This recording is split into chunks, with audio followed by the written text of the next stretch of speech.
এটা ছিল আমার ডেলি ব্লগের পার্ট 2। তো দেখো বিকেলবেলা এখানে কারা চলে এসেছে, দিদি আর পিসেমশাই এসেছিলো।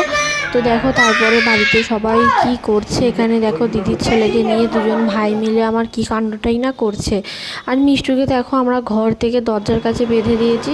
বিকেলবেলা দেখো সবার জন্য কিন্তু এখানে দুধ চা, যেহেতু জামাইবাবু দুধ চা খায় না, তো সেই কারণে হচ্ছে ওনার জন্য লিকার চা করে নিয়ে চলে এসেছি। তো চলো তোমরা সবাই কেমন করে তোমাদের দিনগুলো কাটাচ্ছ আমাকে কিন্তু অবশ্যই কমেন্টে জানিও। আর অবশ্যই তোমাদের খাদের কাদের দিদিরা বা ভাই বোনেরা এক জায়গায় হলে এরকম আনন্দ করো, আমাকে কিন্তু জানিও।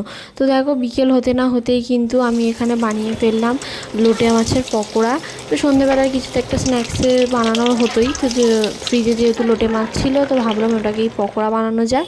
তো দেখো মা ওদিকে মাখছে শসা পেঁয়াজ লঙ্কাটা সব দিয়ে মুড়ি, আর আমি এখানে লোটে মাছের পকোড়াগুলো ভেজে নিয়েছি। পার্ট 3 আছে, ভিডিওটা সাবস্ক্রাইব করো ভালো লাগলে। টাটা।